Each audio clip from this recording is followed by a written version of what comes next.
La historia de Samuel. La historia de Samuel comienza con Elcaná, un hombre de la tribu de Efraín, que, como buen hombre, tenía dos esposas, Ana y Penina. La cosa es que Penina tenía hijos por montones, mientras que Ana no podía concebir, y eso la desgarraba por dentro. No es fácil ver a tu rival en la casa dando vueltas con sus hijos mientras tú te quedas mirando las paredes, deseando poder ofrecerle a tu esposo algo que él anhelaba tanto. Pero Elcaná, con todo y sus dos esposas, amaba a Ana profundamente.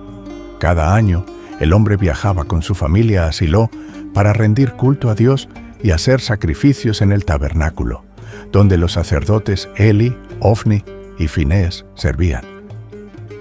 Sin embargo, Ana, a pesar de ser profundamente amada por su esposo, se sumía en un mar de tristeza por su esterilidad. La situación se volvía aún más insoportable cuando Penina, su rival, no hacía más que burlarse de ella.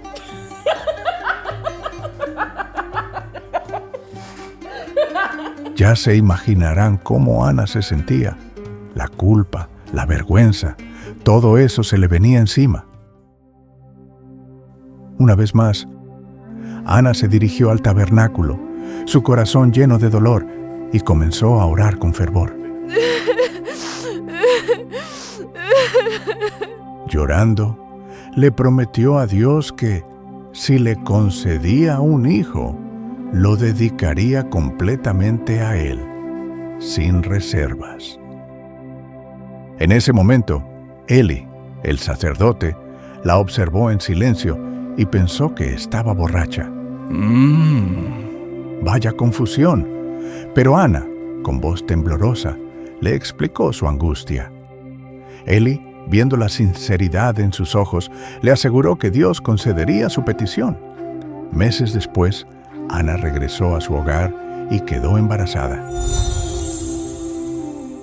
Y cuando llegó el momento de dar a luz, tuvo un hijo, al que llamó Samuel, lo cual en hebreo significa «lo pedí al Señor». Al año siguiente, con Samuel ya destetado, Ana cumplió su promesa y lo llevó al tabernáculo, donde lo dedicó al Señor para servirle toda su vida. El canto de Ana, lleno de gratitud y fe, reveló su confianza total en el Señor. En su cántico, ella proclamaba la soberanía de Dios, quien derriba a los poderosos y levanta a los humildes, quien da vida y también la quita. Esta oración marcó un antes y un después en su vida, un recordatorio de que, no importa lo que pase, Dios tiene el control absoluto de todo. Y así, Samuel creció en la presencia de Dios, sirviendo al Señor con todo su corazón, bajo la tutela de Eli. Mientras Samuel crecía en la casa de Eli, algo siniestro ocurría en el tabernáculo. Los hijos de Eli, Ofni y Finés, no eran exactamente el modelo de sacerdotes devotos. No solo deshonraban las ofrendas del pueblo, sino que también tomaban lo que no les pertenecía, disfrutando de una vida de lujo y corrupción a costa de los demás. Y como si eso no fuera suficiente, también se aprovechaban de las mujeres que servían en el tabernáculo. Un desastre total. Eli, siendo un sacerdote experimentado, escuchó las advertencias de la gente, pero parecía incapaz de controlar a sus hijos. La moral de la familia de Eli estaba en picada, y, por supuesto, esto no pasó desapercibido para Dios. El Señor, harto de tanta corrupción, le envió un mensaje a Eli anunciando su juicio inminente por la negligencia en corregir a sus hijos. Mientras tanto, Samuel seguía creciendo, un niño lleno de promesas. Fue entonces cuando Dios decidió revelarse a Samuel. Una noche, mientras Samuel dormía en el tabernáculo.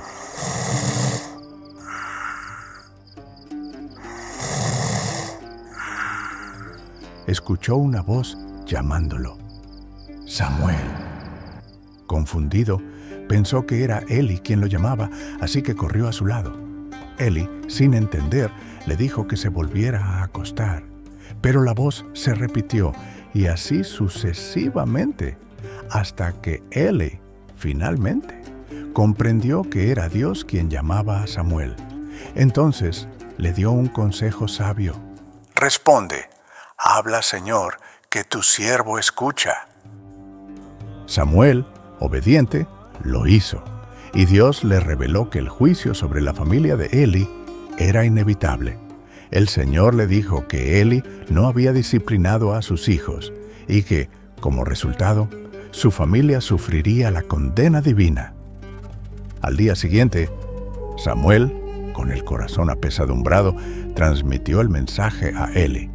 Aunque Eli aceptó la voluntad de Dios, su rostro reflejaba la amargura de un hombre que había fallado en su deber como líder.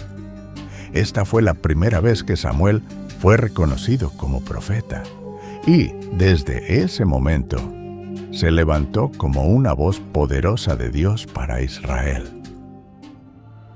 Es ahí donde la historia de Samuel da un giro dramático, cuando Israel entra en guerra con los filisteos. El pueblo de Israel, confiado en que Dios les daría la victoria, decide llevar el arca del pacto al campo de batalla. El arca, que representaba la presencia misma de Dios entre ellos, era su amuleto de victoria.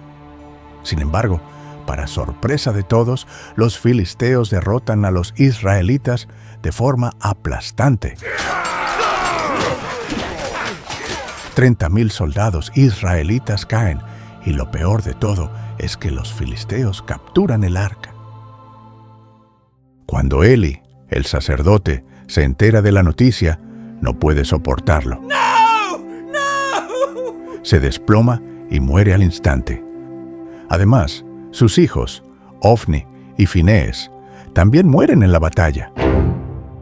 La esposa de Finehés, que estaba embarazada, da a luz a un hijo que, al recibir la noticia de la tragedia, lo llama Icabod, que significa la gloria se ha ido de Israel. El corazón de Israel estaba destrozado. La gloria de Dios había abandonado su nación. Los filisteos, al llevar el arca a su ciudad, pronto se enfrentan a consecuencias aterradoras. En la ciudad de Asdod, la estatua de su dios Dagón cae 2 veces frente al arca, y la plaga de tumores comienza a devastar a las ciudades filisteas. Temerosos, deciden devolver el arca a Israel, pero no lo hacen a mano vacía. La acompañan con una ofrenda de oro, buscando apaciguar a Dios y evitar más calamidades. Finalmente, el arca regresa a Israel, a la ciudad de Bet-Semes.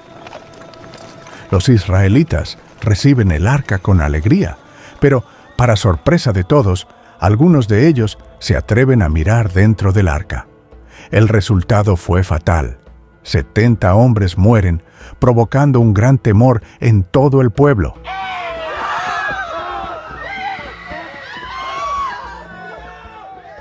El arca es llevada a la casa de Abinadab en Kiriat Jearim, donde permanecería por muchos años, en medio de un pueblo que aprendió, de la manera más dura, el respeto que debían tener a la presencia de Dios. Después de que el arca regresara a Kiriat Jearim, Samuel se levantó como el líder de Israel. Bajo su liderazgo, los israelitas comenzaron a buscar un cambio. Estaban cansados de no tener un rey y querían ser como las naciones vecinas que tenían monarquías. Samuel, al principio, se sintió herido por la petición de su pueblo, pues al pedir un rey, Israel estaba, en cierto modo, rechazando a Dios como su rey. Sin embargo, Dios, con paciencia, le dice a Samuel Los israelitas deben tener lo que piden. Pero les advierte sobre las consecuencias que esto traerá. Así, Samuel unge a Saúl, un joven alto y apuesto de la tribu de Benjamín, como el primer rey de Israel.